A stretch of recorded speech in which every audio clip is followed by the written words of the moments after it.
The sun sat high over Ash Hollow's auction yard, glaring down through dust and heat like a judge waiting on a sentence. Flies buzzed over sweat-slicked brows, and the scent of horse dung mixed with tobacco and cheap liquor. The crowd was mostly men, rough-faced and loud, pressed shoulder to shoulder around the fenced pen. Their voices rose and dipped like hungry dogs barking over scraps. Silas McCrae stood apart. Hat low, arms crossed, back against the weathered wall of the old blacksmith shed. His long brown hair was tucked behind his ears, a week's worth of dust on his boots. He hadn't shaved in days, hadn't smiled in longer. At 26, he looked older, like the prairie had leaned in close and whispered its cruel truths to him early. He hadn't come for anything but a horse. Just one, something sturdy enough to haul timber and not go lame halfway home. The ranch needed repairs, winter was coming, and money was tighter than a noose. But as the bidding wore on, mules, roan mares, even a broken-winded gelding, none caught his eye. Then came the last stall. It was tucked in back, where the sun couldn't quite reach. A rough tarp hung across the gate, and the auctioneer had to wave folks forward like he was selling spoiled meat. "Last lot's got a special price," he barked. 3 for 1. Good value if you ain't picky. Someone laughed. Someone else spat. The tarp was yanked down, and the laughter stopped. Inside stood 3 women, bound at the wrists with frayed rope, skirts dusty and torn. Black, all 3 of them. Barefoot, bellies rounded with child. One leaned against the stall wall, her face half-shadowed beneath tangled braids. Another held her chin high, defiant even with a busted lip. The third had her back to the crowd, shoulders squared like someone trying not to cry. The auctioneer cleared his throat. Confiscated from a bankrupt landowner. No papers. No names. But they're young, healthy, and carrying. You know what that's worth. Silas didn't move. The wind shifted. Something sharp rode it. Sweat, fear, iron. Startin' at $50 for the lot. Silence. A man in a brown vest elbowed his friend. "Hell, they ain't even cleaned. Look at 'em. Like damn wild hogs." 50, the auctioneer repeated, voice thinning. A slow chuckle broke the silence. "You'd have to pay me to take 'em. Who'd want used-up mares already heavy with someone else's bastard?" Another voice, quieter. "Don't look like whores. Look like ghosts." Still no bids. The heat pressed in. Dust curled at their feet like waiting snakes. The women said nothing. Didn't plead. Didn't flinch. Silas's throat was dry. He couldn't stop looking at the one in the middle, the tall one with the proud jaw. She was staring straight ahead, not at the crowd, not at the man shouting numbers. Just past them, like she was seeing something no one else could. A memory clawed its way up inside him. His wife, May, standing barefoot by the creek behind the house, pregnant and smiling, before everything went wrong. Before the bleeding started. Before the silence. Silas blinked. "Last call," the auctioneer barked. "Going once." Silas stepped forward. Just one step. A few heads turned. He reached into his coat, pulled out a folded roll of bills. 50. The auctioneer squinted. "You speakin' to bid, son?" He nodded once. "They're mine now." Murmurs broke out. One man hissed through his teeth. "Fools throwing money at ghosts." The auctioneer shrugged. "Sold, then." He shoved the tarp aside. "Unbind 'em your own damn self." Silas climbed the gate slow. The women didn't move as he approached. Dust rose with every step. Up close, he saw their wounds, thin cuts on the wrists, a purple bruise blooming on one woman's cheekbone, dried blood along the hem of a dress. They watched him like strays waiting for the next boot. He crouched, pulled a knife from his belt, and held it low so they could see it. "I'm not here to hurt you," he said quietly. "Just want to cut the ropes." The tall one nodded, slow and stiff. He started with her. The rope frayed like brittle weeds under his blade. She didn't thank him. Didn't blink. "Name's Silas McCrae," he said, moving to the next. I got land out east. Ain't much, but it's quiet. And it's mine. The second woman, smaller, maybe 20, with wide eyes and trembling fingers, let him slice the rope. She pressed her hands against her belly like she was holding herself together. The third still wouldn't look at him. Just stood rigid as a post until the rope fell away. He backed up, letting them choose whether to leave or follow. Got a wagon. Ain't fancy. But it'll get you out of here. They stared at him for a beat too long. Then the tall one moved. The others followed. The crowd parted like oil from water. No one said a word now. Not even the auctioneer. Silas helped them into the wagon without touching them. Gave them a jug of water.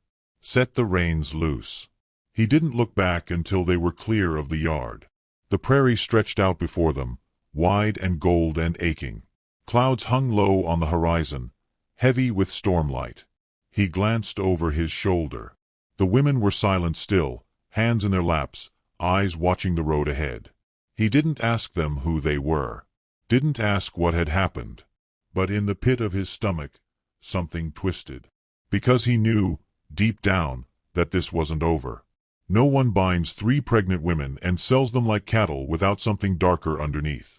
And whatever it was, it wasn't done with them yet. The wind shifted cold by the time they reached the edge of Silas's land. The grass had turned brittle underfoot, a whispering silver in the dusklight. The wagon creaked over rutted soil, its wheels humming low like a warning. Crows circled in the distance, dipping low, as if they, too, were following the 3 silent figures in the back. Silas hadn't spoken much on the ride. He didn't know what to say, and even if he did, none of them seemed inclined to answer. The women sat apart, hands in their laps, eyes fixed forward.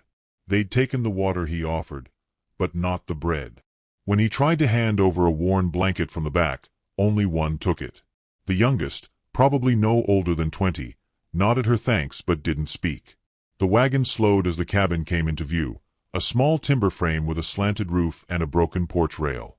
It stood at the edge of the creek, alone except for a barn leaning westward like an old man against wind. This had been his father's land, and now it was his. It looked smaller than it used to. Or maybe he just looked at it with older eyes. He stopped the wagon near the porch. The horses snorted, stamping. The sun had dropped behind the hills, leaving the sky streaked in red and ash-gray. He turned toward the women. "This here's where I live," he said, voice low. "You can sleep in the bunkhouse behind the barn. Got beds, a stove, and no one comes out this far without me knowing." None of them moved. "I ain't expectin' anything from you. You don't owe me a thing." Still, silence.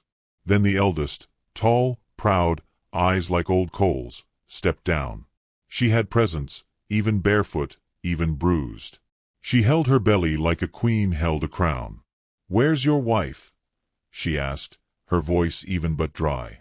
Silas paused. "Buried her. 3 winters ago." She nodded once, like that told her what she needed.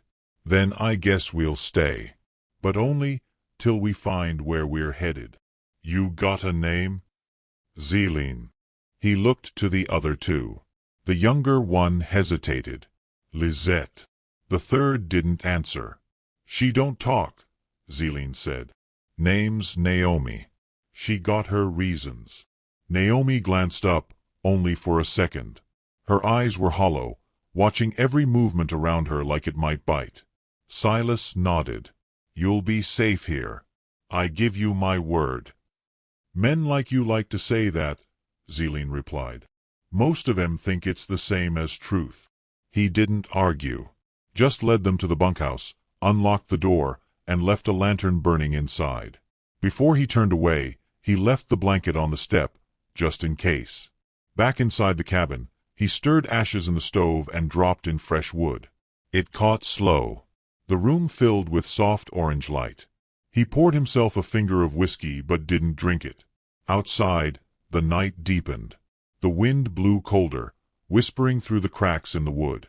He watched from the window as the lantern flickered in the bunkhouse. No shadows moved. He didn't sleep much that night.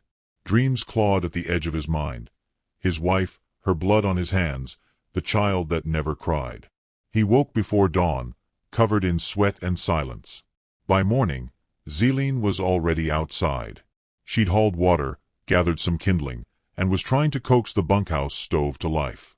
She didn't speak as he approached, didn't look at him until the flame caught. "You don't have to do all that," Silas said. She wiped her hands on her skirt. "We're not your burden. I never said you were. You didn't have to." He stared out toward the rising sun. The air smelled of wet grass and old timber. "You been on the run long?" he asked. Zeline didn't answer right away. Then, "We weren't running. We were taken." "By who?" She glanced toward the barn, where Lizette was sitting, rubbing her swollen ankles. "Men who think silence makes them powerful. Who believe nobody will come looking for women like us." "Was it slavery?" "Something uglier. We weren't meant to be sold. We were meant to disappear." Silas's jaw tightened. "Why?" "Because one of us knows something she wasn't supposed to know. And the other two. We were witnesses." "Naomi." Zeline said nothing. "I need to know what danger you brought onto my land." Zeline turned to him then. Her eyes weren't angry, but they weren't kind either. "You think you're owed the truth because you opened a gate? That's not how this works, cowboy. We don't owe you what's inside us." He held her gaze. "If someone comes, I need to be ready." "They will come," she said simply. "Not because of what we are, but because we were never meant to be seen again." That night, Silas sat on the porch with his rifle across his knees. Naomi hadn't left the bunkhouse. Lizette had started crying once during the afternoon, holding her stomach and whispering names into the wall. Zeline stayed still and watchful. The stars came out slow. A coyote called from somewhere beyond the hills. Then, just before midnight, he saw it. Smoke. Thin, low, curling above the grass line in the distance. Not a wildfire. A campfire. And not his. He stood, heart beating slow and cold. He didn't wake them. Not yet. Just walked down to the edge of his land and stared hard. Someone was out there. Watching. Waiting. By dawn, the smoke was gone. But the chill remained. At breakfast, Zeline didn't ask why he looked like he hadn't slept. She already knew. Lizette tried to eat. Naomi sat in the corner with her hands clenched, like she was bracing for a blow that hadn't landed yet. He leaned against the wall and crossed his arms. "I'll need names," he said. "Of the men that took you. Of who might come." Zeline looked up, not surprised, not afraid. "You sure you want to know? If I don't, they'll take this place apart trying to find you. I'd rather meet the devil awake than wait for him asleep." Lizette whispered something. Soft. Broken. "What was that?" he asked. She looked up. Her voice shook. "They weren't after us. They were after her. Naomi. She's carrying the wrong man's child." Silas's blood turned heavy. Zeline closed her eyes. The father's a senator's son. White. Rich. Married.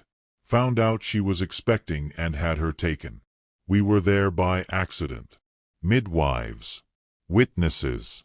So we had to disappear too. Who's after her now? Zeline gave him a look full of weariness. Men with no names. Hired. Paid well. They find us, they won't knock. He looked out toward the horizon. Then we best be ready. Later that day, he boarded up the back windows. Sharpened the old fence spikes. Tied knots in places no one should have known to look. The women watched him work without asking questions. Naomi stepped outside once, holding her belly, eyes locked on the ridge. She said only one word. Soon. That night, thunder growled in the distance. Lizette cried herself to sleep. Zeline kept a knife under her pillow. Naomi stood at the window and didn't blink for hours. Silas sat in the dark, listening to the wind. They were supposed to vanish. But now, They were his to protect. And someone was coming to correct that mistake. Rain whispered across the roof, slow at first, then steady, tapping like fingers from another world. Silas sat at the kitchen table with his rifle disassembled in front of him. He moved slow, deliberate. Oil on the cloth, metal sliding clean under practiced hands. The storm had come in silent, no thunder, just a sky gone leaden and wet. The kind of storm that made the land hold its breath. From the bunkhouse came the sound of footsteps, bare, careful. A knock followed. Silas didn't look up. Doors open. Zeline entered with a shawl pulled over her shoulders. Her dress clung damp to her arms. "You sleep at all? No use tryin'." "Naomi saw something," she said. "Last night. Figures out on the far ridge. Just standing." He paused mid-motion. "How many?" "2. Maybe 3. She couldn't tell.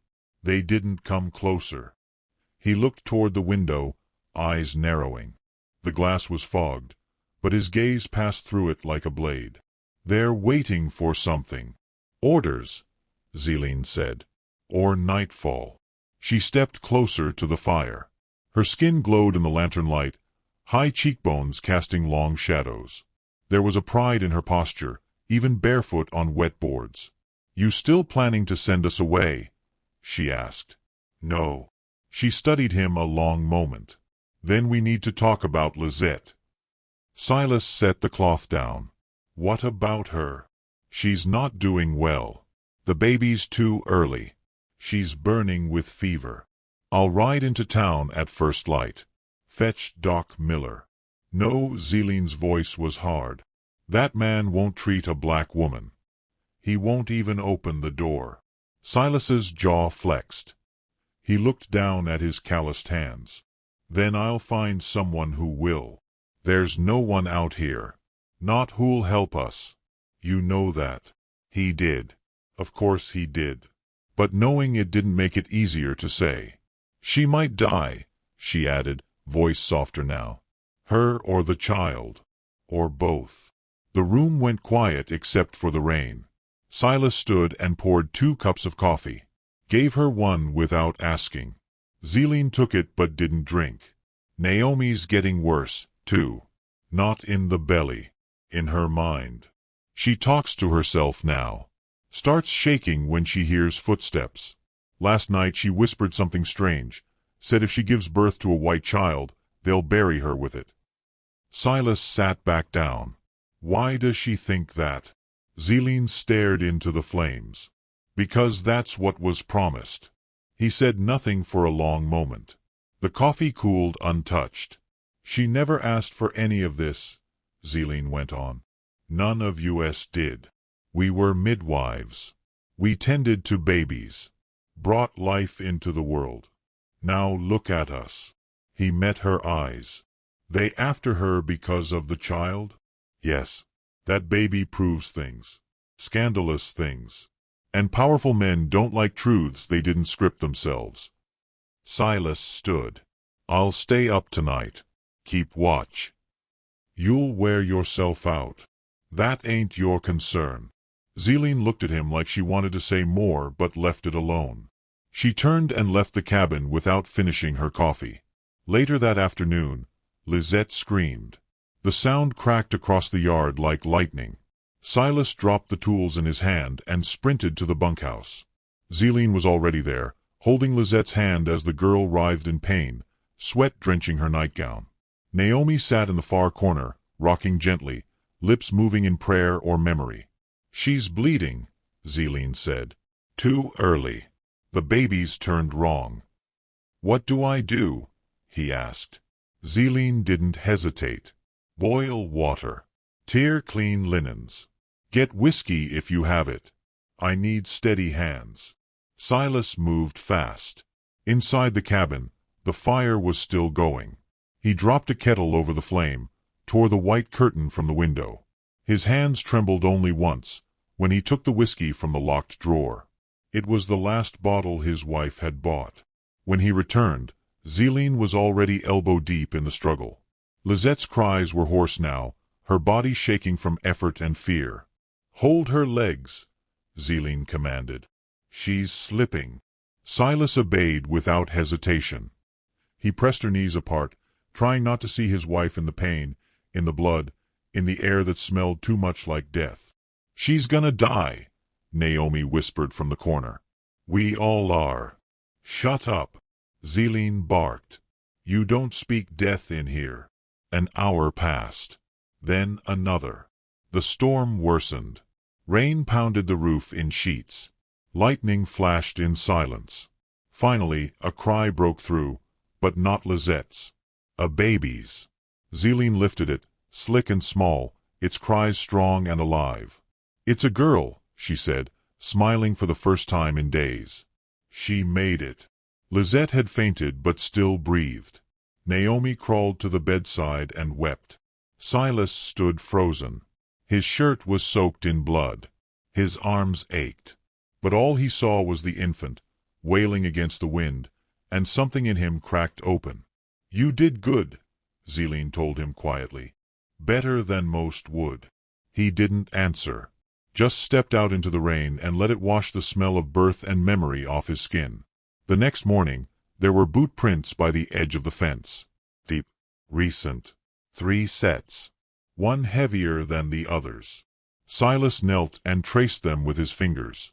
No horse prints. No wagon wheels. Just boots. Which meant they were staying close.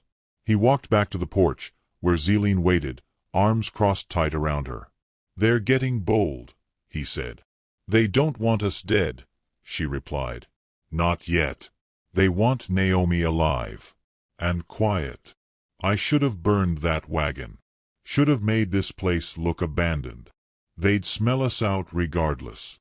He nodded, jaw clenched. "They come through that tree line, I'll kill them." Zeline tilted her head. "You think killing solves this?" "No. But it gives us a minute longer to breathe."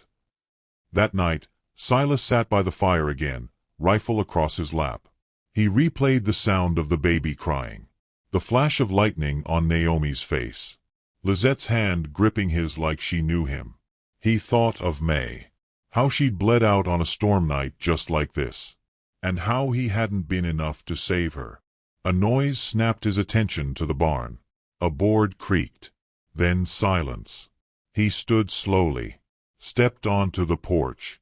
The wind was stronger now, pushing sideways sheets of rain. In the darkness, someone moved. Just past the edge of the fence line. Silas raised his rifle. Didn't speak. Didn't blink. A voice called out. "Male. Cold. You've got something that don't belong to you." Silas didn't lower the gun. "She ain't a thing. And she sure as hell don't belong to you. You're gonna die for them, cowboy. If I do, I won't be alone in the grave." A pause. Then footsteps retreating. No gunfire. Just a threat carried on the wind. When Silas turned back, Zeline stood in the doorway behind him. "They'll come at dawn," she said. "I know. They won't be alone. Neither will we." She stepped closer, reached out. For a second, her hand brushed his sleeve. "You ready to die for us?" He looked out toward the black horizon. "I already did once. This time, maybe I get it right." The prairie held its breath before dawn. The storm had passed, leaving behind the scent of ash and wet dirt. Clouds hung low like sullen ghosts, stretching over the hills.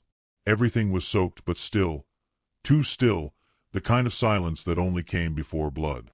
Silas stood in the barn, tightening the last nail on the hidden latch behind the feed bins. Inside the trapdoor lay dry blankets, water, and 2 rifles with wrapped stocks. If things went wrong, if he fell, they'd have a place to hide until someone came looking. If anyone ever did. Zeline entered, her coat already soaked through at the shoulders. Her eyes were dark, unreadable. The shotgun she carried rested easily against her hip, as if it had always belonged there. "They're coming," she said. Naomi saw them from the bunkhouse window. 3 riders. Slow. Careful. Like they know what you've done. He gave her a nod and checked the bullets one last time. Lizette and the baby? She's weak, but strong where it counts. The child's quiet. Naomi's with them. He looked up. You'll take them underground if I fall? Zeline didn't blink. You're not falling. I might. You won't. The gate at the far edge of the property creaked open with no sound. It had been left that way, just like he planned. A funnel point. One way in, one way out. The land stretched flat beyond it, a wide-open kill zone with nothing but damp grass and broken fences. He walked toward the porch, boots sinking slightly into the mud. The air was heavy, like thunder still lingered somewhere just beyond reach. He climbed the steps and took his place beside the door, rifle balanced and ready. Zeline took the other side. She didn't look at him, but he felt her there, solid, unshaken. They waited. Minutes passed like hours. Then hooves. Slow, deliberate. 3 riders came into view. All white men. Long coats. Dust masks. The one in the middle had a silver revolver tied low on his thigh, gleaming against the morning light. The others carried shotguns, one cradled, one slung behind. The man in the center raised a hand in greeting like this was a neighborly visit. Mr. McCrae? Silas didn't answer. I'm here on behalf of a family with deep concerns. A family whose reputation rests on the silence of a particular woman you've been sheltering. Still, silence. The man smiled. We don't want trouble. Just give her to us, and you can go on mending your fences and pretending the world's just. Zeline stepped forward. She's not yours to take. He chuckled. No, but she was paid for. And things that are paid for don't just walk off. Silas's voice was steady. She didn't walk off. She was stolen. You just didn't count on anyone caring enough to call it. That wiped the smile clean. The man sighed. Look, cowboy, you're young, I get it. Tragedy makes men do foolish things. But this ain't your fight. That woman's carrying a scandal in her belly, and the folks who hired us would see every last witness buried before it's born. I ain't young where it counts, Silas said. And he fired first. The bullet hit the left rider square in the chest. He crumpled backward off his horse, eyes wide before he hit the mud. The horse bolted. Gunfire erupted. The other rider swung his shotgun around, but caught one in the shoulder as Zeline fired from the porch. He screamed, fell sideways, struggling to get up. His weapon dropped in the muck. The man in the center ducked behind a fence post and fired blindly toward the porch. Splinters snapped near Silas's head. He dropped to one knee, waited, and fired again. Missed. Another shot rang out, Zeline, nicking the man's side. He yelled and cursed. Inside the bunkhouse, the baby cried. Then silence. Silas heard boots in the mud, fast. Someone running. Zeline moved. Cover me. He fired toward the sound and missed as the man disappeared behind the barn. Zeline was already moving, shotgun up, coat flaring behind her. The injured rider on the ground tried crawling toward his weapon. Silas walked toward him, slow and steady. Please, the man begged. I got no quarrel with you. You rode with men who wanted to drag a woman back in chains. They paid me. It's just work. Silas kicked the shotgun away. That excuse sound better when you say it in hell? A shot cracked from behind the barn, then a scream. Silas ran.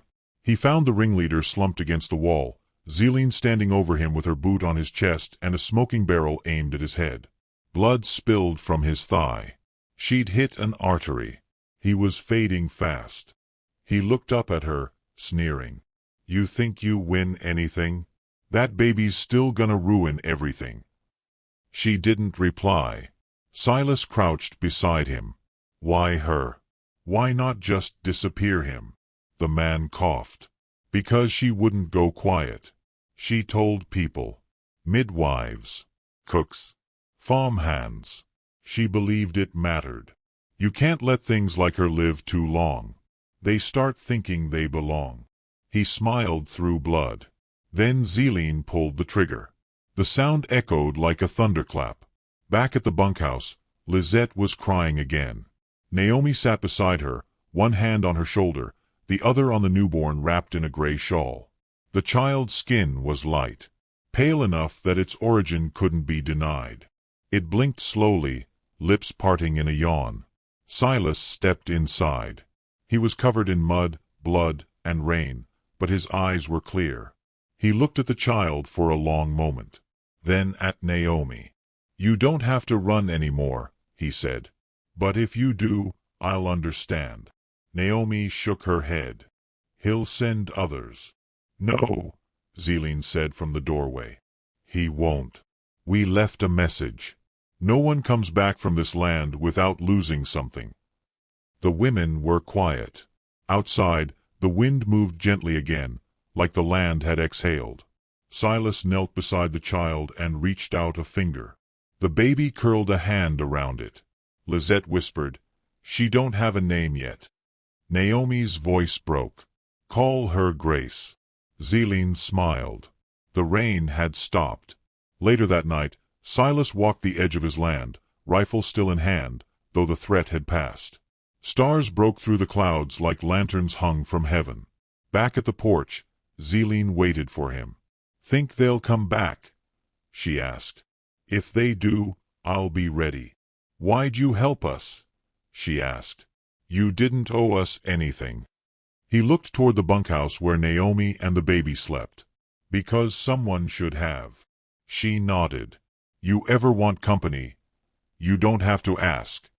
He didn't say anything, just looked at her, and something passed between them, acknowledgement, maybe. Respect. A beginning. In the distance, the earth breathed. Quiet. Slow. Alive. The ones they came to break were still standing. And that would be remembered. Which city are you watching our video from? Please leave a comment. Please subscribe to the channel as well. Thank you.